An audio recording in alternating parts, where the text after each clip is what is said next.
And we're back with episode 6. Everything Suspect Podcast is your boy Billy D on the check-in. And y'all know how we usually do it, right? We usually I give a topic with a question, get some philosophy on it, and then leave it up to y'all to make a decision on what it is. Doing this one a little bit different. You won't hear from me as much because I've compiled clips to really illustrate the point. And the topic is the COVID-19 vaccination finally dividing black folks? Not that we weren't already divided as a people to begin with, right?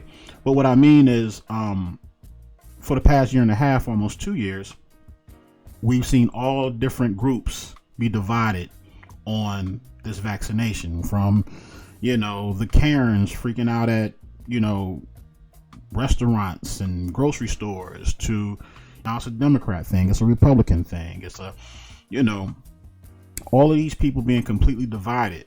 And now we finally are getting our chance to shine with fighting over this vaccination, right? So without further ado, I want to play these clips. And there are influential black folks who are just completely divided over whether society should or should not get the vaccination. And what I'm going to do at the end, for those who don't know, I'm going to go through some of the reasons why black folks are so opposed to this vaccination. So without further ado, check these clips out, and I'll see y'all on the other side. COVID could suck a dick. We outside. All these little weird ass government policies and mandates suck a dick. Stop trying to take our civil liberties away. Feels good to be back outside. We outside for real. It's called the God-given right of freedom, right? No human being is supposed to tell you can't even breathe freely. Fuck your mask. I'll take this time talking about this COVID thing, man, which I'm thinking is getting out of hand. We having the vaccinated versus the non-vaccinated people fighting each other like crazy. Just let you know, I am vaccinated. I've been vaccinated since April, fully vaccinated since April. And I recently caught COVID. That's why I've been on the low. I didn't want anybody to know about it. Yeah, it was bad. I have underlying conditions. I have diabetes and one kidney. But I think, this is getting out of hand, the COVIDs and the vaccines and unvaccinated. I think we should separate ourselves in the living of this world. We should separate ourselves. If you don't want to take COVID, you don't want to take a vaccine, that's fine. But I don't think you should mingle people who took the test and wearing a mask and so forth. Took the vaccine and wearing a mask. People who think they're protecting themselves and others by taking a risk of this stuff that you unvaccinated people say, man, I ain't taking that. You don't know what's inside there. But other people say, you know what? I'm going to try for the betterment of the society. I'm going to get it to save my life and maybe not spread it to the next person. And I get so tired of hearing somebody tell me, they trying to kill us, man. They trying to kill the black man. Oh, go on with the bullshit, okay?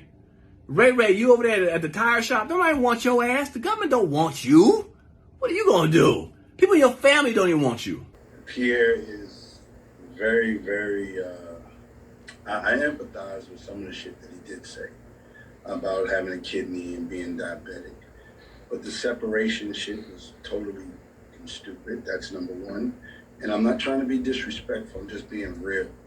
The thing that he said that kills me about people is how quick we forget about God. You are sitting here talking about a vaccine saved you. If God wanted you dead, there ain't nothing in this world like he saved you. You didn't give thanks to God that I'm here. You didn't be grateful to nothing but a vaccine. And you're trying to convince people to take the vaccine or stay away from each other. That is white people supremacy talk. White people talk that way. And they've been talking that way for years. And if I've never looked at you as a white racist, I look at you as a white racist right now, because you didn't even say, not even a white name. You gave the Pookies, you gave the tire man that's a black man, and everything that you could possibly do to degrade a black man, you did it, and you said it, and everybody heard it. And the fact that you're half white and half black Your white side took all over you just now. Places, starting with New York, they have decided that if you don't have a vaccine, approve a vaccine, you can't go to their restaurants, you can't go to their bars, you can't go to their theaters. And there's been a lot of trepidation around the country. A lot of people are saying, well, I just won't go. That's the point. That is the point. A lot of people are saying, well, restaurants will close down. When they lose business, they'll see. You can't hold people hostage that way anymore. Because ultimately, those businesses will close down if the cases keep climbing. And the bottom line to me is this. If you're one of those people who are saying, that are angry because they're going to make you show proof of vaccine, you are one of those people who wanted to do vaccinated things while being unvaccinated. You wanted to take advantage of somebody else who took the vaccine, who took the precautions, and now who wants to go on to some semblance of normalcy. You want to take advantage of that without having to go through it. You're no different than somebody that goes to dinner and walks out before the bill comes, or somebody that goes to a cookout and all they bring is their appetite. The bottom line is, the point is that if you're not vaccinated, to stay home. Because one of the reasons these cases are surging like this, because too many unvaccinated people are doing vaccinated things. And yes, we understand that vaccinated people can still spread the disease. But the difference is those people go home and you go to the ICU ward. Listen, man, I ain't trying to start no trouble. And I don't want to fight. I just want to, I want to know. I want to start the conversation without it getting confrontational and leading to insults and everybody calling each other names and acting ridiculous. So let's try to talk in peace. I'm a fan of D.L. Hewley, and he posts a lot about the coronavirus and the vaccine. And listen, I took the vaccine. I know he's taking the vaccine. And I know people like to say things like, how much are they paying you? D.L. Hewley is rich. I really don't think he's in this for the money. So let's get that out the way. I ain't the wealthiest nigga in the world, but, I ain't got no 10 cups either. So nobody's paying me either. I'm just curious.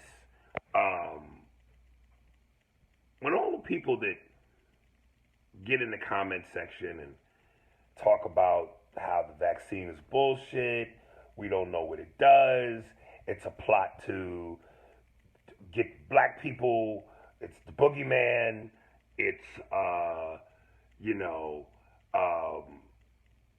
it was rushed and we're sheep and all this shit to say. I'm just curious. Remember, let's be peaceful. When did so many of y'all get degrees in medicine and science? And that you know more than the doctors and the actual scientists? And I can already, even as I say that, could feel people's temperature bubbling and they ready to come at me with the pitchforks and the torches. Relax, let's just talk. But it's amazing to me because there's so much conflicting back and forth between people who don't have degrees in medicine and science and who can tell you what you need to do to beat it, what's they know better than the scientists. I just want to know, because listen, maybe I'm wrong. Shit, educate me. Where are you getting your proof from? Other than what you've heard, maybe, potentially, gossip, tell me where I can go that backs up your claims of anything you're saying that refutes actual doctors and scientists. Where are you getting your proof from? Only vaccinated people will be allowed to purchase tickets and come to the region. Don't go to the game. Let's get real gangsta on this now. You won't sit here and discriminate against me because I want to take something that is experimental, that I can't sue you for and harms me, that it shouldn't be working me, that violates all 10 of the Nuremberg codes. You mean to tell me you want me to be a medical experiment worse than Tuskegee ever was? You mean to tell me you sold out for some Negroes who want some goddamn money over the death of your people? And you gonna tell me that, I can't go to your basketball game? Well, to hell with the basketball. We've been playing it for too goddamn long anyway. Don't go to the game. And I will say that to every NBA player that I know. If you ever step out here and you tell people to take this shot or else, then nigga, you go and be a damn buck dancing Sambo ignorant Negro. Because you will not sell our people out ever again. Don't be that damn ignorant and get in front of our people and tell them to say something that you yourself know nothing about. Who the hell are you? Pardon my passion, bro. So you see the division, right? You see how people are feeling right now, and they're passionate about it. It's pretty self-explanatory why the people who have been vaccinated and want the vaccination are going through with it, right? They're in a high risk. They're in a high risk area where COVID could really be a life-threatening thing for them. Also, some people just feel as though they want to get back to some form of normalcy, and they're doing it for the good of society. But for black folks, right, we also can't ignore the stigma that we have. And by stigma, I'm talking about the reason why you feel the way you feel, and you don't even know all the reasons why you feel that way, right? So when it comes to stigmas, there's a stigma in the black community where we don't trust everything that is given to us by the government, right? And we have examples all throughout the history of America that show where black folks might have a healthy fear of anything when it comes to vaccinations, or get this, let us poke you with this, let us do that to you. And you know what I mean? We're afraid that we might be being tricked.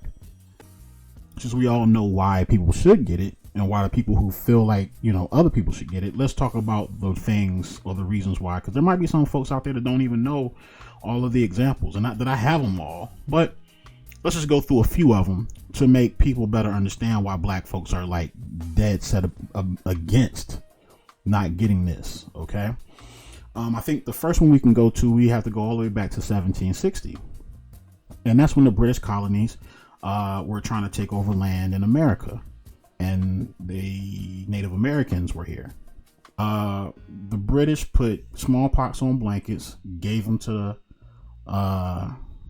Native Americans without them knowing that there was smallpox on them, of course, and wiped out I don't know how many Native Americans, right, to take over the land. This is biological warfare, and this is in the 1700s, right? The vaccination for smallpox didn't come until 1796. However, it was eradicated in 1972. And then let's fast forward, right, to 1928. You have Vertus Hardiman, right? Vertus Hardiman was 5 years old when he was picked to be treated for ringworm in his head. But what the hospital didn't tell him was that they weren't treating him for ringworms. They was going to use him in an experiment to see the effects of radiation to a human head. And he had to live with a deformity the rest of his life. And they never knew about it, and his parents were not informed.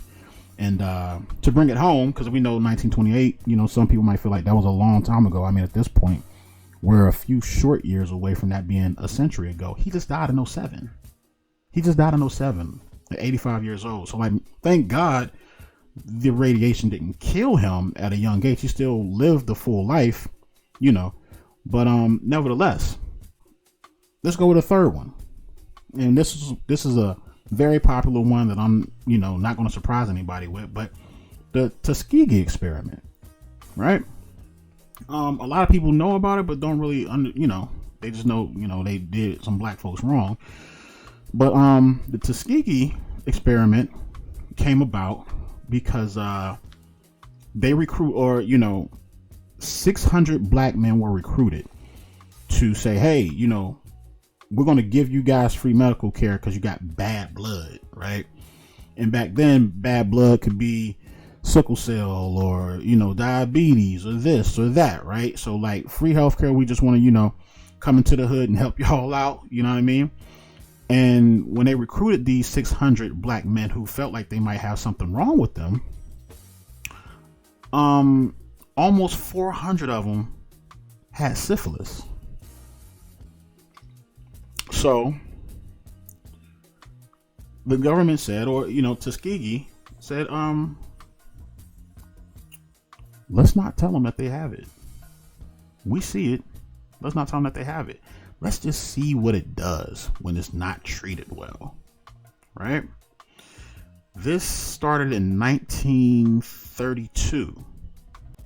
Many of these people had serious damage done to their nervous system and to vital organs in their body, and of course, some of them died.